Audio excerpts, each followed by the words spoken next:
Okay, so on this video, we'll be discussing the part 2 of the multiple regression analysis estimation.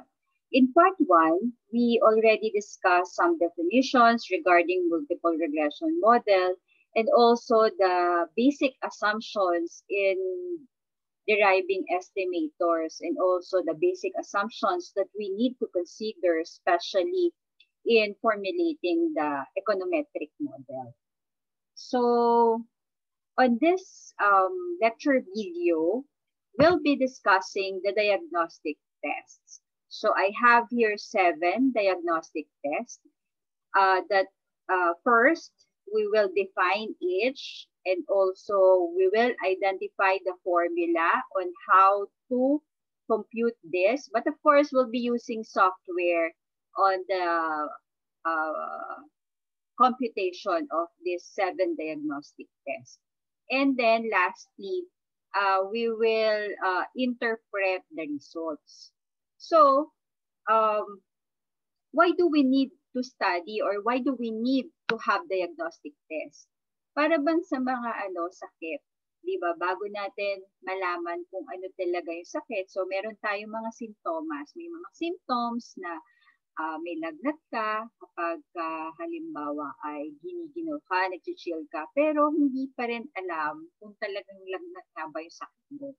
So like sa sakit, we need to have diagnostic test para malaman natin kung talagang appropriate ba ang paggamit ng regression analysis. So again, meron tayong dalawa, di ba? We have simple linear regression and then yung topic na natin is the multiple linear regression. So talagang need natin, especially sa multiple linear regression, ang diagnostic test because we're dealing of several independent variables. So again, in multiple regression analysis, we have 2 or more independent variables. So we really need to test the variables, kung ito ba ay may, kung ang regression ba is spurious. Pag sinabi natin spurious, parang kaduda-duda ba? Kasi baka masyadong matataas, masyadong significant siya. So may mga ganong factor that we need to consider. Because most of the data that we use, especially pagka time series data, this is very prone to spurious result. So sometimes regression results may look fabulous. So para rin sa mga damit, di ba? Fabulous. When we say fabulous, yung sinabi ko previously that the R square is extremely high. So napakataas. So di ba nga gusto natin na mataas na R square, pero hindi rin pala maganda kapag ang regression result ay may masyadong mataas na R square. Second is the t-value is high as well. But if we check the Durbin-Watson, sometimes napaka-low nito. So later on, maintindihan nyo ano ba yung sinasabi ni Ma'am na Durbin-Watson. So here, we may suspect that there is a spurious regression that might be present. So that is according to Gujarati in his econometrics book in 2013. So, kala natin that masaya na tayo dahil na-achieve natin yung significant result and very good na R square and p-value. Pero that is a symptoms pala ng spurious regression. So, we need to do this several tests para makasure tayo that our regression results is an output of not spurious regression. So it is valid. Especially if we deal with time series data that we use those output in forecasting. So diba, if we will use the econometric model in forecasting, dapat sure tayo that that model is valid and it is not misspecified and it is not spurious. And also, if we will use that model in making a policy. So, para hindi tayo maligaw. So, yun yung several reasons why we need to do this diagnostic tests. Minsan, in other researches, hindi na sila ganun ka-familiar sa mga diagnostic tests. Kasi nga, hindi naman ganun sila or yung output naman ng research nila, hindi nila ginagamit for policy or for forecasting. But by the way, mas maganda yung or mas maganda na mas ma-okay yung result ng ating regression. Kaya we need to study and also do these diagnostic tests. So madami. So first is the unit root test. We have the test for multicollinearity. The third is the test for autocorrelation. Fourth is the test for structural stability or Chow test. Fifth is the test for specification of error or the Ramsey reset test. Sixth is the testing for co-integration. And last is the normality of residual using the Jarque-Bera test. Meron yung mga naka parentheses, yun yung mga gagamitin natin. Pero bukod dyan, marami pa ring test. Pero for simplicity, we'll just use those tests in testing for structural stability, for specification of error. So we will define first in this video, ano ba yung mga yon? So on the next videos, dun na tayo magko-compute or gagamit ng software. Okay, so let's start with the unit root test. So this is what we call as a test of stationarity or non-stationarity. Diba marami tayong mga assumptions. So kung babalikan natin, meron tayong mga assumptions that the linear regression model must be linear in parameters. There is a random sampling of errors. The conditional mean should be 0. There is no multicollinearity. There is homoscedasticity and no autocorrelation. And the error term should be normally distributed. At gumawa pa nga tayo nung assumption that very important, yung tinatawag nating BLEU, Best Linear Unbiased Estimator, according to Gauss-Markov theorem. So, for the unit root test, ito yung unang test actually na ginagawa. Because a time series is said to be stationary, if its mean value and association function are constant over time, and the covariance between two time periods hinge only on the lag between the two time periods. So any disturbances or exogenous shock introduced to the series will bring a temporary effect over time.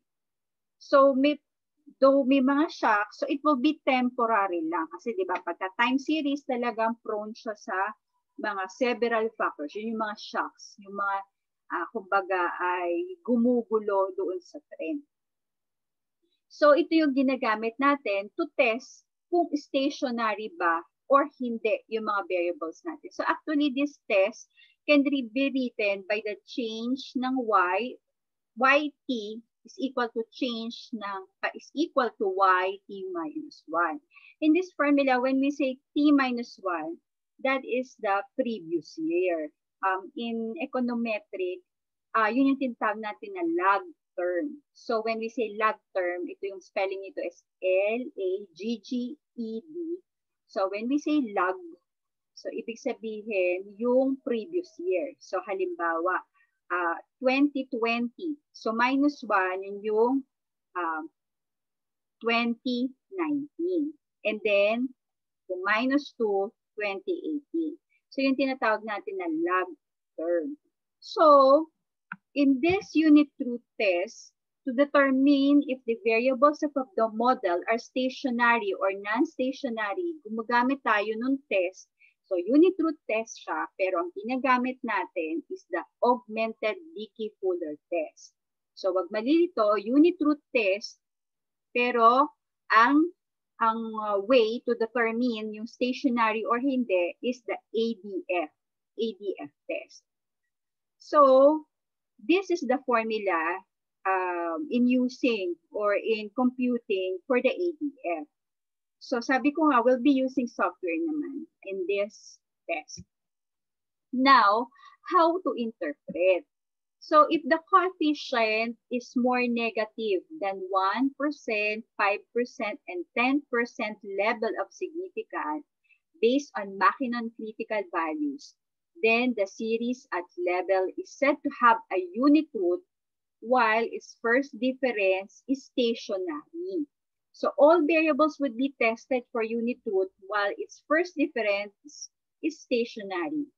So lahat ng to, o lahat ng variables, for example, ang variable ninyo ay income, meron kayong variable na sex, meron kayong, time series, income, national income, inflation, meron rin kayong variable na employment rate. So yung tatlong yon, halimbawa yung tatlong yung variables nyo, isa-isa yun, itetest nyo ng unit root test using the ADF test. Ngayon, kapag nakapasa, o yung mas maintindihan nyo kapag nakita nyo na yung computation, pag nakapasa yon, then wala nang unit root. So for example, kasi meron yung different levels. Meron tayong level form at first difference.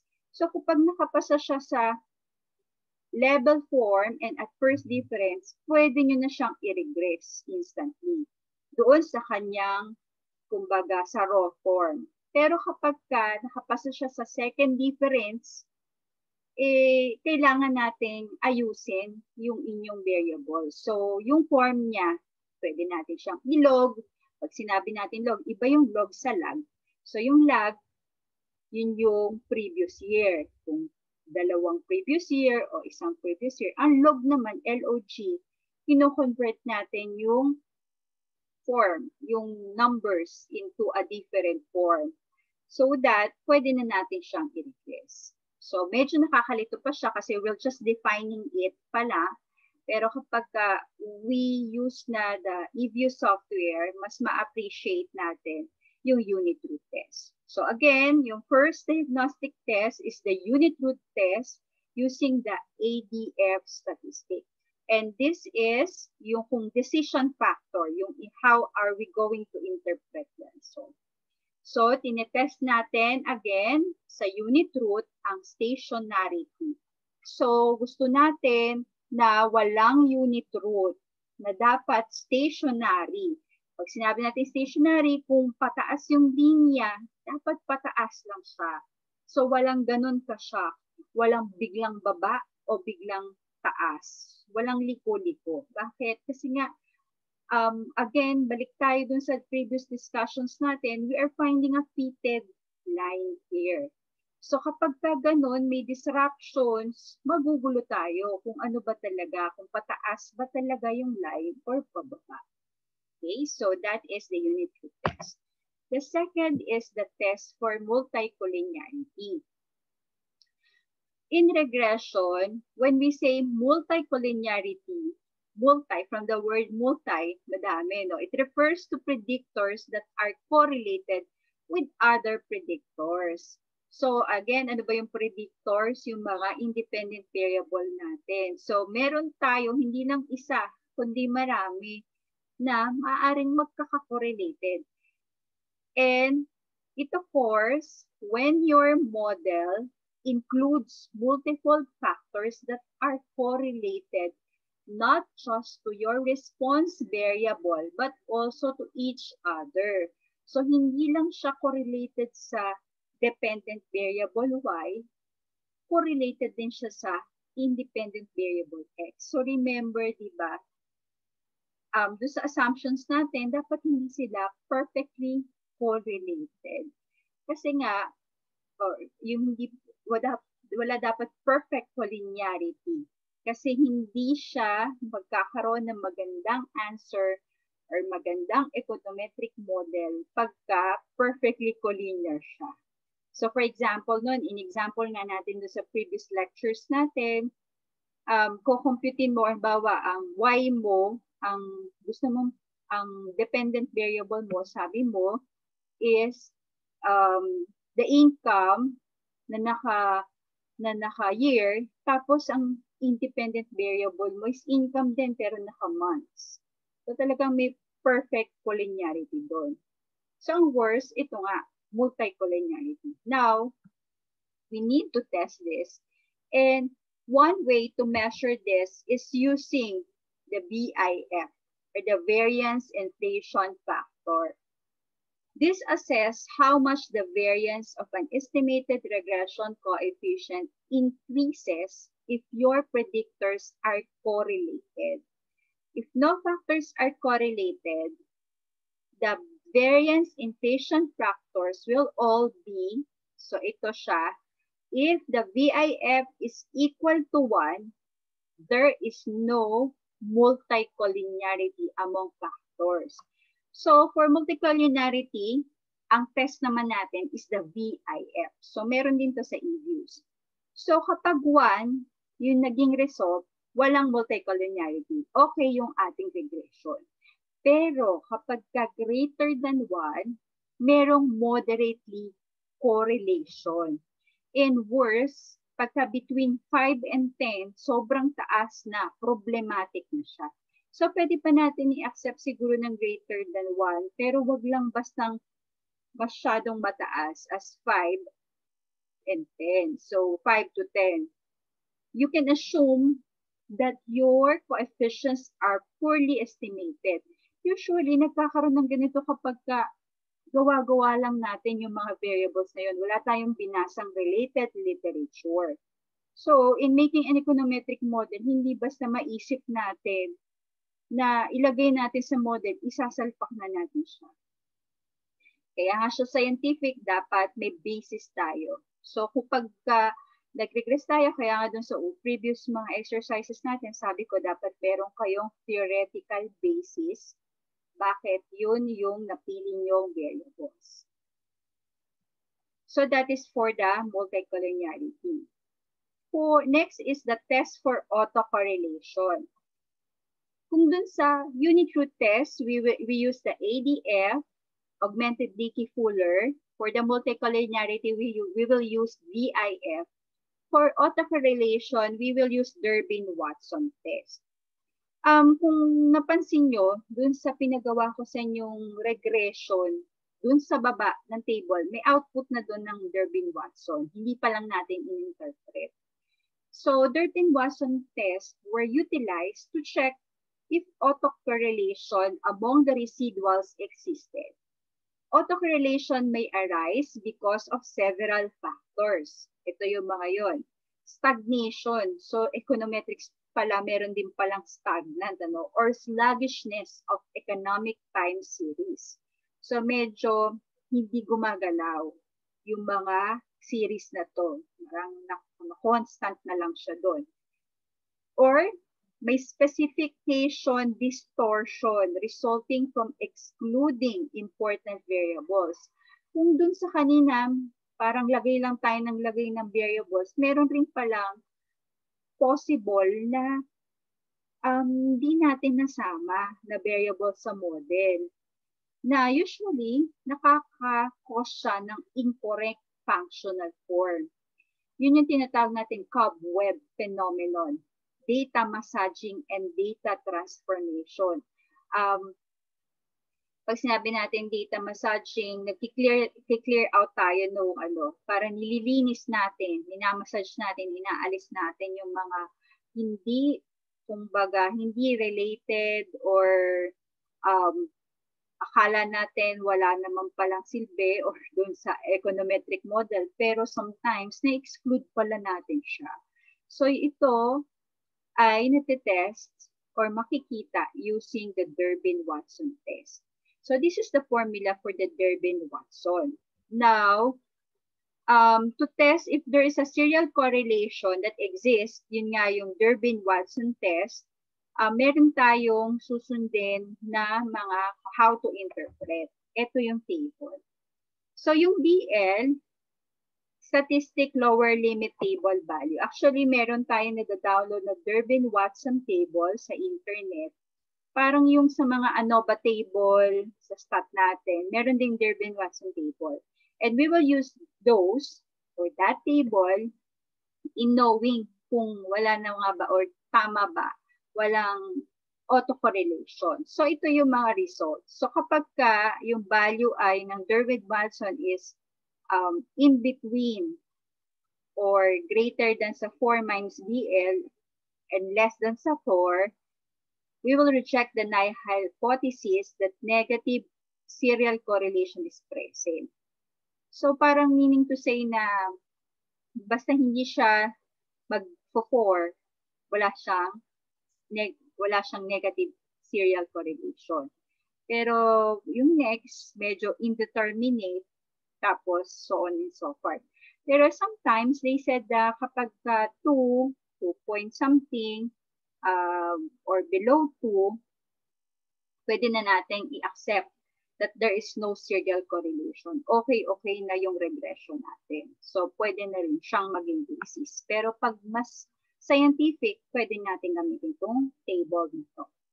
So, that is for the test for autocorrelation. So, now we will move forward sa test for structural stability.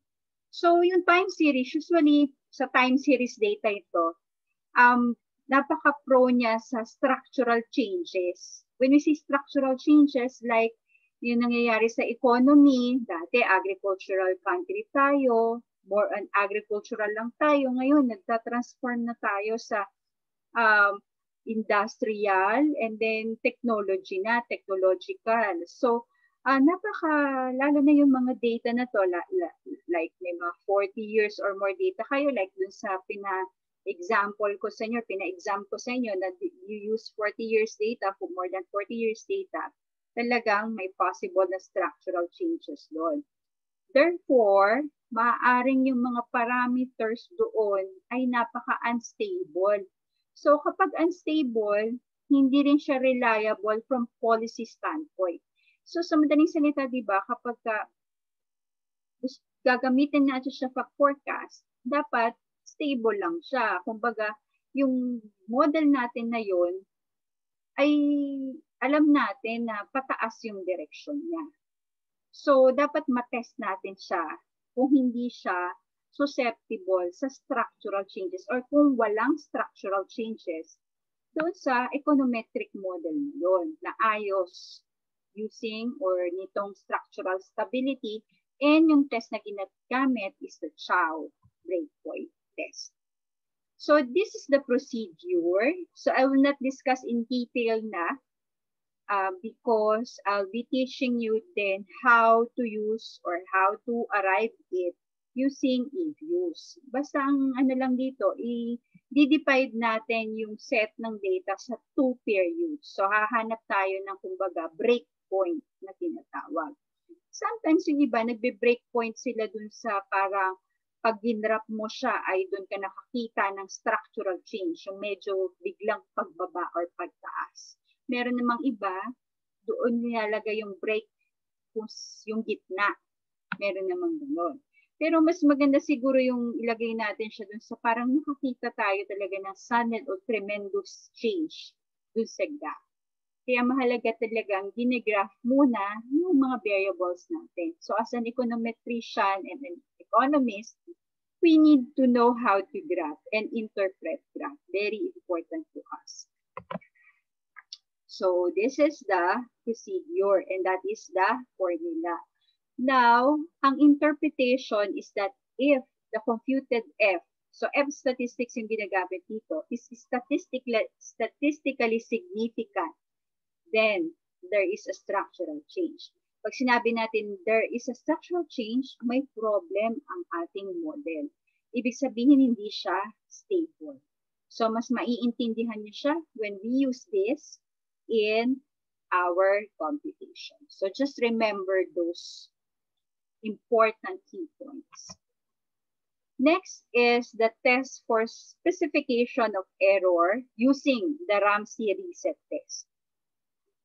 In designing the econometric model, there is an ambiguity of the underlying theory that may lead the researcher to commit error in the specification of the functional relationships. Ang dami palang dapat i-consider, di ba? So, sa previous na mga diniscuss natin, lagi natin sinasabi na baka may mga na-exclude tayong variable, o kaya baka may magkaka-correlated. Meron din pa ng sometimes kahit may theory na tayo, may error pa rin sa specification. When we say specification, ang nabuo nating functional relationship pala ay positive, dapat negative. So, it might be due to omission of variables. Again, babalik na naman tayo. Baka may mga variables tayo hindi na-include. O mali nga yung functional form natin. Hindi natin siya, nilog natin siya or nilag natin siya. Kasi marami tayong model. May mga ARDL model, may mga log-log, double-log model form. Mga ganun yung ginamit natin pero hindi naman pala dapat. So in any case, this could result to larger variances and render the parameters statistically insignificant. So to minimize the incidence of these lapses sa ating econometric model, Ramsey's regression specification error test was applied on each of the models. Kung marami tayong models. So ito yung testing procedure. Kung ang model mo ay potentially misspecified, the model will be rerun by introducing Y in some form as an additional regressor. So ito yung procedure. Again, ituturo ko naman yan sa inyo using EViews. The result of this test determine whether we were going to accept or to reject the hypothesis. And the hypothesis is, alam naman natin na hypothesis, there is no specification error. And then, if it is significant, then we will reject and we will accept that the model is misspecified. So, mas maiintindihan niyo siya sa ating pagpo-compute. Number 6, testing for co-integration.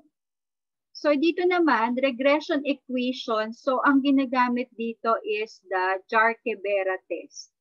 So, for testing for co-integration, regression equations may lead to spurious result if the variables are non-stationary or have unit roots. Kung halimbawa, minsan, nakala natin, tama na pala yung unit root test natin. Hindi pa pala. So, may follow-up yun. Itetest natin kung co-integrated or not. So this problem is often encountered when regressing one time series variable on another or other time series variable. So in this case, the usual diagnostic test ay R-squared T and F test. So however, if the variables are non-stationary, regression is still possible if said variables are co-integrated. So sinabi nga na minsan, nararan natin siya kahit may unit root, pero kapag nakita naman natin na co-integrated, okay pa rin siya. So, merong follow-up, kumbaga, yung unit root test. When we say co-integration, it means that despite being individually non-stationary, so sabi nga natin, kanina, balikan natin yung number 1 natin, unit root test using ADF, each ng mga variables, iraran natin siya isa-isa. Halimbawa, yung income, unemployment rate, at saka inflation rate, isa-isa yon may unit root test. So, kahit yung mga yun daw ay hindi stationary, provided the variables are integrated of the same order, number of differencing required to convert a non-stationary series into a stationary one, a linear combination of 2 or more time series can be still stationary. So, even if sometimes akala natin tamang-tama na yung unit root, hindi pala talaga stationary, umalpak tayo dun sa paggamit ng unit root, meron tayong follow-up test, yung Jarque-Bera test, na kung saan matitest natin kung co-integrated sila at the same order. So, kino-consider sila as co-integrating regression. Once a series of residual for each equation is obtained, then ito dalawa siya. Augmented angle Granger ang pwedeng gamitin or the Johansen, sorry, hindi pala Jarque-Vera, Johansen co-integration test could be applied. So, dalawa siya. Sa e-views, makikita nyo siya pareho. Merong AEG, pero yung ginagamit kasi natin na e-views software ay parang version 3 pa yata siya. Pero meron siya sa latest version. So, kung ano lang available dito sa dalawa, maalin lang yung gagamitin natin. Pwedeng AEG, pwedeng Johansen co-integration test. The test works by regressing the first difference of the errors. So, the result of this test determine kung i-accept natin or if we will reject the hypothesis. If the slope coefficient is significant, then there is no unit root and regression variables are co-integrated. So medyo complex siya, pero pag ginawa naman natin siya against if-use, sabi niyo, ayun pala yung sinasabi. And lastly is the normality of residuals. So, pagka naranan natin, so makuha natin yung statistical significance ng parameter, yun yung tinuro ko sa inyo, paano natin masasabi na may relationship talaga, titingnan natin yung probability para ma-validate natin yung significance ng mga result ng parameter natin. We will use yung Jarque-Vera test or the normality of residual test. It is based on the skewedness and kurtosis of a given distribution. So, how to interpret? If the probability of Jarque-Vera stat test is not significant, there is a normal distribution. So, tatandaan yung mga interpretation. So, these are the 7 diagnostic tests. I already discussed their definition and also how are we going to interpret the results. So, on the next video, we'll be discussing kung papaano naman siya i-compute using the e-views software. Okay, so till our next session and video.